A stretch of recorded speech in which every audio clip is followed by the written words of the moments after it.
Hello, আসসালামু আলাইকুম। সবাই কেমন আছেন? আজকে একটা রেসিপি করে দেখাবো। আজকের রেসিপি হচ্ছে কচুরমুখী দিয়ে আজকে একটা রেসিপি করব। তো আমাদের সাথে থাকেন, দেখিয়ে দিব কিভাবে কি করব। কচুরমুখীটা আমি প্রেসার কুকারের মধ্যে দিয়ে দিলাম। এখন এর মধ্যে এক এক করে সব মশলা দেব আমি। প্রথমে দিয়ে দিব হলুদ গুঁড়া,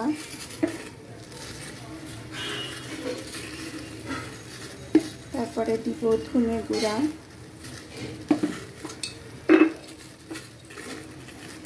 তারপরে দেব লবণ,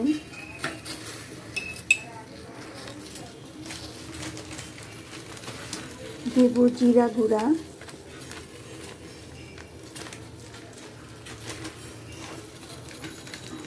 এরপরে দিব ঝাল গুঁড়া,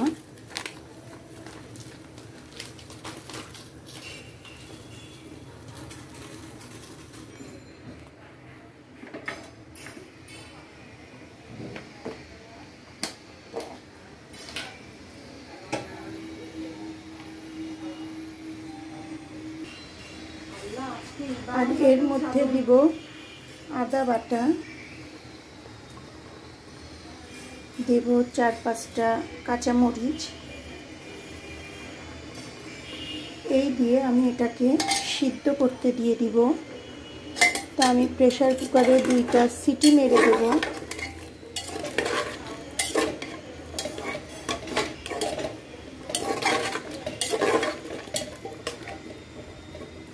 এর মধ্যে আমি একটু তেলও দিয়ে দেব।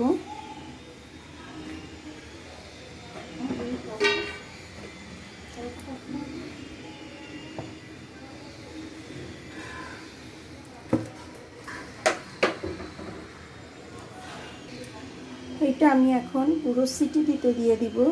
সিটি হয়ে গেলে আমি ফিরে আসছি। আমার কচুটা কিন্তু সিদ্ধ হয়ে গেছে।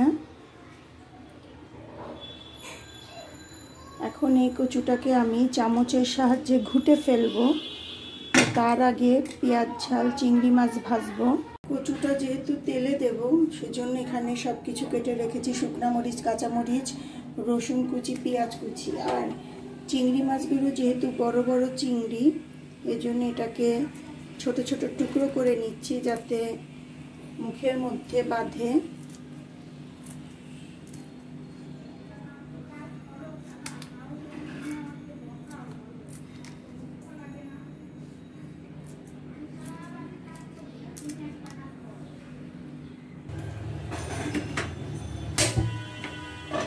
চুলায় একটা ফ্রাই প্যান বসিয়ে নিয়েছি। এবার পরিমাণ মতো তেলটা একটু বেশিই লাগবে।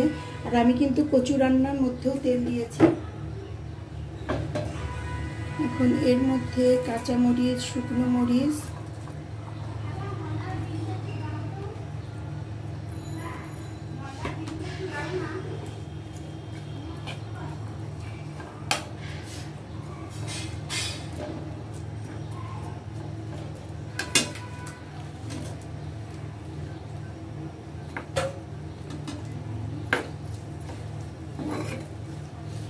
এটা সবচেয়ে ভালো হয় যদি ছোট ছোট চিংড়ি দিয়ে করা যায়।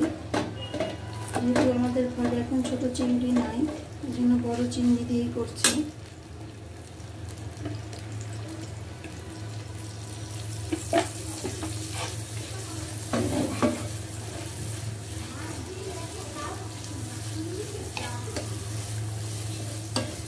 এটাকে একটু ভাজা ভাজা করে নিতে হবে।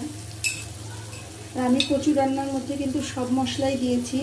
এখন শুধু এটাতে হলুদ আর একটু চিংড়ি মাছ দিয়েছি বলে লবণ দিলাম।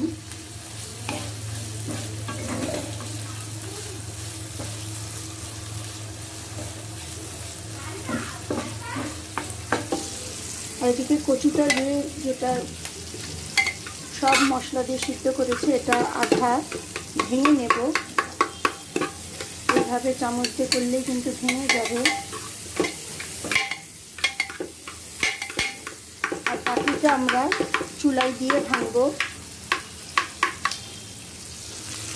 এখন এইটার মধ্যে আমরা কচুটাকে দিয়ে দেব। দেখেন এটা দেখতে কত সুন্দর লাগছে।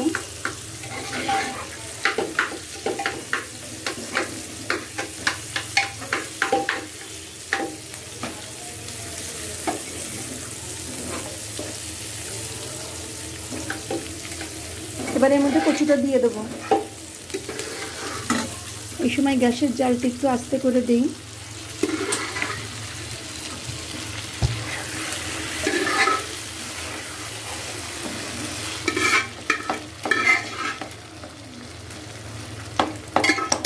এটা হচ্ছে সম্পূর্ণ আমার নিজস্ব রেসিপি, যে কচু যদি চিংড়ি মাছ দিয়ে রান্না করে খাওয়া যায় তাহলে কচুটা তেজপাতাটা উঠিয়ে ফেলবো। তো সেহেতু কচুটা চিংড়ি মাছ দিয়ে এরকম ঘন্ট করে খেতে কেমন লাগে সেটাই দেখা, কিন্তু যখন আমরা খেলাম তখন অনেক মজা। এরপর থেকে যারা কচু রান্না খান তারা রান্না খাবেন না, তারা এটাকেই খাবেন।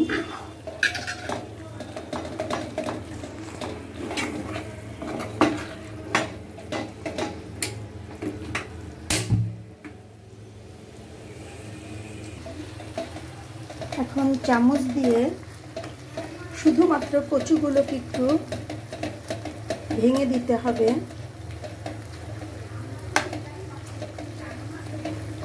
যে যেমন ঝাল খান তেমন ঝাল দিবেন। এটা কিন্তু ঠান্ডা গরম দুইভাবেই কিন্তু মজা লাগবে খেতে। তবে তেল পেঁয়াজ ঝাল একটু বেশি লাগবে, যেহেতু কচু এমনি একটু লোদ লোদ তরকারি, তো যখন তেলটা একটু বেশি দেওয়া যায় তখন কিন্তু ওটা পাকিয়ে হালুয়ার মতো হয়ে যায়।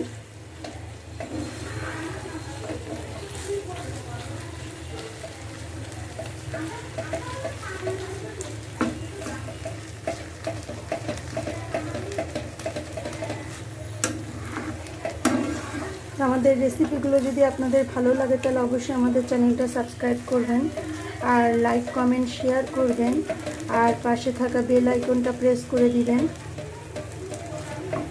আর যারা আমাদের চ্যানেলটা এখনও সাবস্ক্রাইব করেননি তারা অবশ্যই চ্যানেলটা একটু সাবস্ক্রাইব করে দিবেন, আর যারা সাবস্ক্রাইব করেছেন তাদেরকে অনেক অনেক ধন্যবাদ। তো এইভাবে করে আমরা ভাজতে থাকবো। গ্যাসের জালটি একটু আস্তে করে দিব যাতে কচুটা ভিতর থেকে পুরো পেকে যায় আর একটু দলা মতো হয়ে যায়। আমরা যেমন হালুয়া করি ঠিক সেভাবে করেই ধিম জালে এটাকে ভাজতে হবে। আর যখন বেশি পাকিয়ে আসবে তখন কিন্তু এই লোদ ভাবটাও থাকবে না, কচুর একটা লোদ ভাব আছে।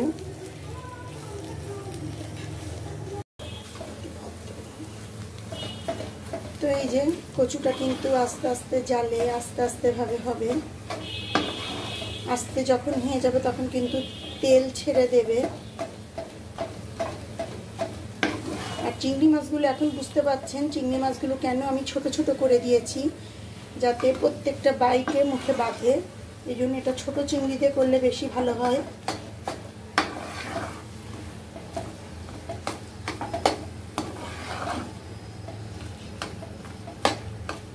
তো এভাবে রান্না করে আমি পরিবেশন পাত্রে ঢেলে আপনাদেরকে দেখিয়ে দিব।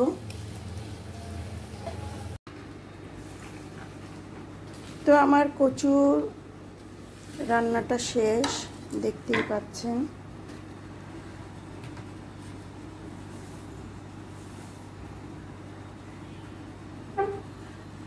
আপনারা অবশ্যই এই রান্নাটা ট্রাই করবেন। তো আজকে এ পর্যন্তই। আল্লাহ হাফেজ।